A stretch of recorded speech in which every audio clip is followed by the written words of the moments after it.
आपका हमारे YouTube channel पर। फ्रेंड्स, आज के इस वीडियो में हम बात करेंगे वार्षिक परीक्षा 2023 की दृष्टि से जो महत्वपूर्ण प्रश्न होने वाले हैं उनके बारे में।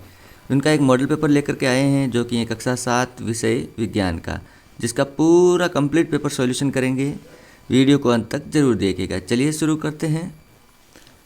कीटों को पकड़कर अपना आहार बनाने वाला पादप कौन सा होता है? घटपर्णी होता है। अगला है, मानव शरीर की सबसे बड़ी ग्रंथि हैं। तो साथियों, मानव शरीर की सबसे बड़ी ग्रंथि यकृत होती हैं, तो यहाँ पर अ आंसर सही है। अगला प्रश्न है, निम्नलिखित में से किससे ऊन प्राप्त नहीं होती है? तो यहाँ पर 4 ऑप्शन दिए रखे हैं, बकरी, याक, ऊंट और घने बालों वाला कुत्ता। तो यहाँ पर घने बालों वाला कुत्ता सही आंसर है, इस पर हम राइट का निशान लगाएंगे। अगला है, चाल का मूल मात्रक है मीटर प्रति सेकेंड, यहाँ पर ई आंसर सही है। अगला प्रश्न है, मानव शरीर का सामान्य तापमान होता है। तो हम सभी जानते हैं मानव शरीर का सामान्य तापमान 37 डिग्री सेंटीग्रेड होता है। चलते हैं अगले प्रश्न की तरफ। मोम का पिघलना किस प्रकार का परिवर्तन है? तो आंसर होगा मोम का पिघलना भौतिक तथा रासायनिक परिवर्तन है, इसलिए ई आंसर सही होगा। अगला प्रश्न है, निम्नलिखित में से किस स्थान पर चक्रवात आने की संभावना नहीं होती है? तो यहाँ पर 4 ऑप्शन दे रखे हैं, चेन्नई, बेंगलुरु, अमृतसर और पुरी। तो यहाँ पर आंसर आएगा अमृतसर में।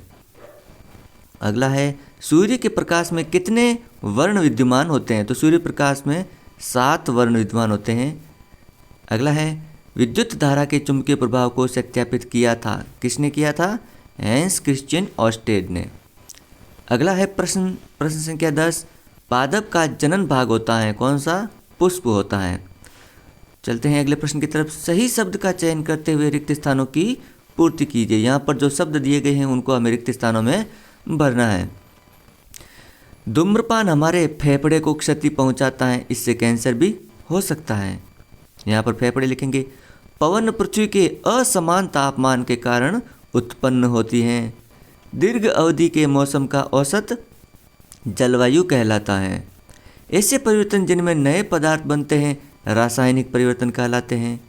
सभी प्रोटीन जो कि हमारी कोशिकाओं के भाग होते हैं एमिनो अम्ल के बने होते हैं। विद्युत धारा के तापीय प्रभाव पर आधारित सुरक्षा युक्ति को फ्यूज कहते हैं। यदि प्रतिबिंब सदैव बिंब के आकार का बने तो दर्पण समतल दर्पण होगा। वाहनों द्वारा तय की गई दूरी को पथमापी से मापते हैं। घास खाने वाले जंतु रोमन्थी कहलाते हैं। इस प्रकार हम रिक्त स्थानों की पूर्ति करेंगे। अगला है, ताप को डिग्री सेल्सियस में नापते हैं, यहाँ पर सेल्सियस लिखेंगे। अब अगला है, निम्न कथनों के आगे सत्य और असत्य अंकित कीजिए। तो यहाँ पर जो कथन सत्य है उसके आगे हमें सत्य लिखना है। पहला है, जीभ द्वारा हमें स्वाद का पता चलता है, यह कथन सत्य है, तो यहाँ पर लिखेंगे सत्य। जंतुओं से प्राप्त किए जाने वाले रेशों को जांतव रेशे कहते हैं, यह कथन सत्य है। सर्दियों में सूती वस्त्र हमें गर्म रखते हैं, यह कथन असत्य है। सूती वस्त्र नहीं, ऊनी वस्त्र गर्म रखते हैं। दंत क्षय क्षार की उपस्थिति के कारण होता है, यह कथन सत्य है। पत्तियों से स्वाद का बनना एक भौतिक परिवर्तन है, यह कथन असत्य है। वायु गर्म होने पर प्रसारित होती हैं और ठंडा होने पर संकुचित, यह कथन सत्य है। पादपों में प्रकाश संश्लेषण केवल दिन में जबकि श्वसन केवल रात्रि में होता है, यह कथन असत्य है। युग्मनज का विकास केवल बीज में होता है, यह कथन असत्य है। 2 शहरों के बीच की दूरियां किलोमीटर में मापी जाती हैं, यह कथन सत्य है।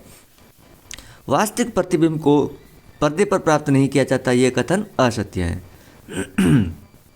चलते हैं अगले प्रश्न की तरफ। उचित शब्द समूह कथन के साथ मिलान कीजिए।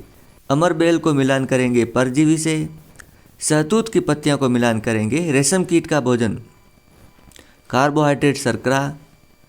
लार ग्रंथि लार और याक होता है ऊंट देने वाला जंतु। अब है, निम्न प्रश्नों के उत्तर अधिकतम 3 पंक्तियों में दीजिए। प्रश्न है, विद्युत धारा के किन्हीं 2 प्रभावों के नाम लिखिए। तो आंसर होगा चुंबकीय प्रभाव और रासायनिक प्रभाव।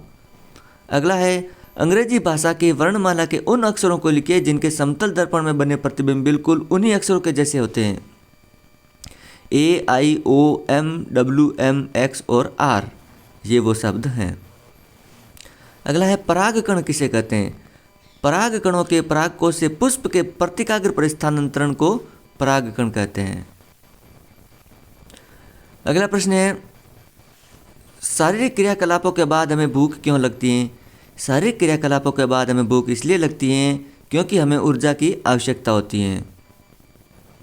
मौसम और जलवायु में किस में तेजी से परिवर्तन होता है? तो आंसर होगा मौसम में। अगला है, ऊष्मा चालक तथा ऊष्मारोधी प्रत्येक के 2 उदाहरण लिखिए। तो ऊष्मा चालक के हो गए लोहा और सिल्वर, ऊष्मारोधी के हो गए लकड़ी और हवा। अगला है, निम्न शब्दों के अर्थ लिखिए। ऊन कटाई और रेशम कीट पालन। तो ऊन कटाई का होगा पशु के शरीर से बाल उतारना, और रेशम कीट पालन हो गया रेशों के कीट पालना। अगला है, भोजन के प्रमुख अवयवों के नाम लिखिए। तो कार्बोहाइड्रेट, प्रोटीन, वसा, विटामिन, लवण और खनिज, ये सभी प्रोटीन के प्रमुख अवयव हैं। जीवों को खाद्य की आवश्यकता क्यों होती है? तो जीवों में खाद्य की आवश्यकता जीवित रहने के लिए होती है। चलते हैं अगले प्रश्न की तरफ। यदि आपके गांव या शहर में चक्रवात आ जाए तो आप अपने पड़ोसियों को सहायता कैसे करेंगे? तो आंसर लिखेंगे, हमें मौसम विभाग द्वारा दूरदर्शन, रेडियो, समाचार पत्रों के माध्यम से प्रसारित होने वाली चेतावनियों को नज़रअंदाज नहीं करना चाहिए। हमें अपना घरेलू सामान, पालक पशुओं, वाहनों को सुरक्षित स्थान पर ले जाना चाहिए। हमें आपातकालीन सेवाओं द्वारा अग्निशमन दल और चिकित्सा केंद्रों, टेलीफोन नंबर की सूची अपने पास रखनी चाहिए। चलते हैं अगले प्रश्न की तरफ। पादपों में लैंगिक और अलैंगिक जनन के बीच प्रमुख अंतर बताइए। तो पादपों में जनन 2 प्रकार के होते हैं। अलैंगिक जनन के अंतर्गत आते हैं बीजों के ही नए पादप को उत्पन्न कर सकते हैं, और लैंगिक जनन में नए पादपों बीजों से उत्पन्न प्राप्त होते हैं। विद्युत परिपथ को बंद परिपथ या खुला परिपथ किन परिस्थितियों में कहा जाता है? तो आंसर होगा, जब स्विच ऑन की स्थिति में होता है तो बैटरी के धन टर्मिनल तक परिपथ पूरा होता है। इससे सारे परिपथ में विद्युत धारा प्रभावित होने लगती है। इस स्थिति में परिपथ को बंद परिपथ कहा जाता है। इसके विपरीत जब स्विच ऑफ की स्थिति में होता है तो परिपथ अधूरा होता है, तब इसे खुला परिपथ कहते हैं। इस स्थिति में परिपथ के किसी भी भाग में विद्युत धारा प्रवाहित नहीं होती है। इस प्रकार साथियों, आज का मॉडल पेपर कंप्लीट होता है विज्ञान का कक्षा 7 का। वीडियो को अंत तक देखने के लिए धन्यवाद, और इसी प्रकार के मॉडल पेपर का कंप्लीट आंसर सॉल्यूशन देखने के लिए हमारे चैनल पर बने रहे और चैनल को सब्सक्राइब करना न भूलें।